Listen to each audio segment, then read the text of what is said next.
What if I told you the Spider-Man you know and love destroyed an entire universe? What if I told you it was Miles Morales? Stay with me today, and I'll tell you how he caused a breakdown and somehow managed to fix everything.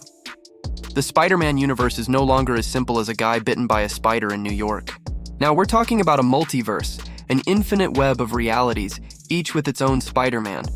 And at the center of it all, in an unexpected way, is Miles Morales. Remember Spider-Man Into the SpiderVerse?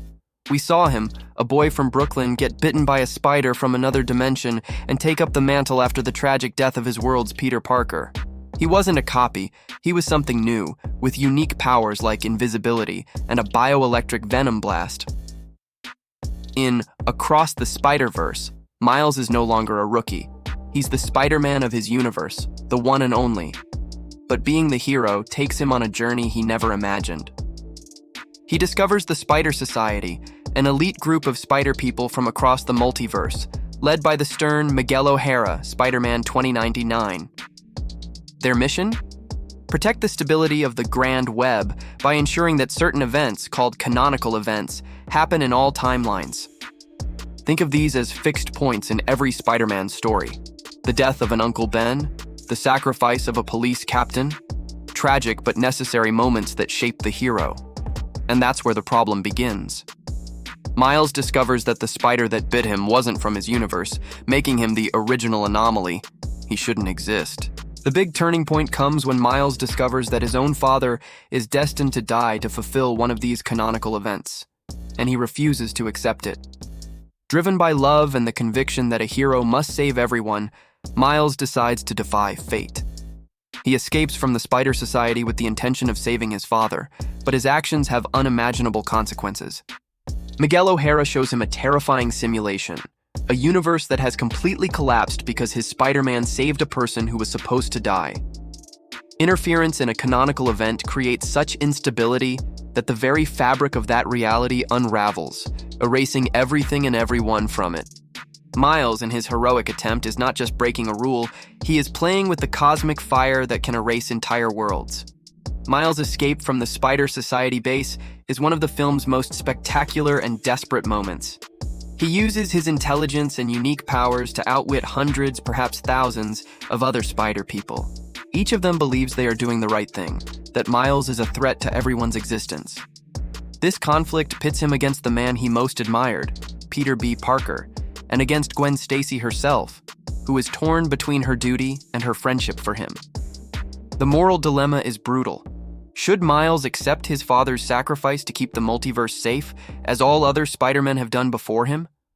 Or does he have the right to write his own story, to save his family, even if it puts everything at risk? It's a question that redefines what it means to wear a mask. Being a hero is about sacrifice, yes, but what kind of hero would he be if he simply let his father die?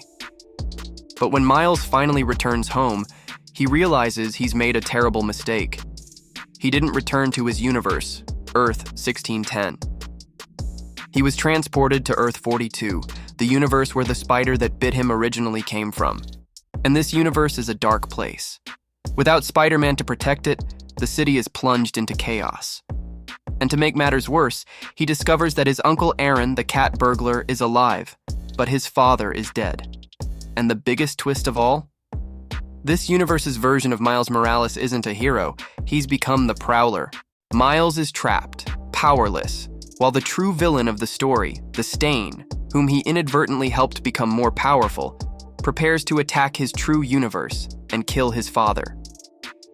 This is where hope resurfaces, not just for Miles, but for the very concept of being Spider-Man. Gwen Stacy, regretting her choices, challenges Miguel's authority. She assembles her own team of rogue Spider-Men, including Peter B. Parker, Spider-Punk, Spider-Noir, Penny Parker, and Spider-Ham. They're no longer blindly following rules. They're fighting for their friend. They believe in Miles. Meanwhile, on Earth 42, Miles must use all his courage and creativity to try to escape. We see him using his bioelectricity in new and powerful ways, absorbing energy to free himself. The journey to righting your wrong is not about reversing time or erasing what happened, but about facing the consequences head-on and finding a new way to win. A way that does not involve sacrifice, but rather unity and the belief that it is possible to save everyone.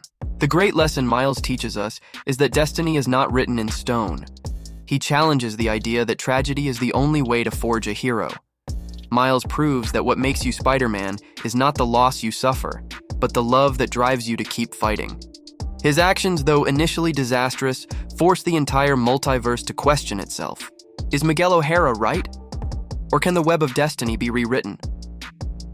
The ending leaves us with a monumental cliffhanger for Beyond the Spider-Verse.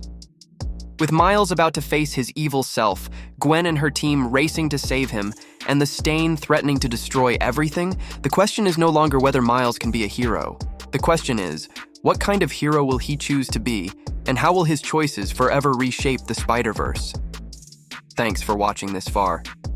If you enjoyed this in-depth look at Miles Morales' journey, don't forget to leave a like to support the channel. And of course, subscribe and activate the bell so you don't miss the next video, where we'll theorize about what will happen in Beyond the Spider-Verse. Comment below. Do you think Miles will be able to save his father and the multiverse? I'd love to hear your opinion. See you next time.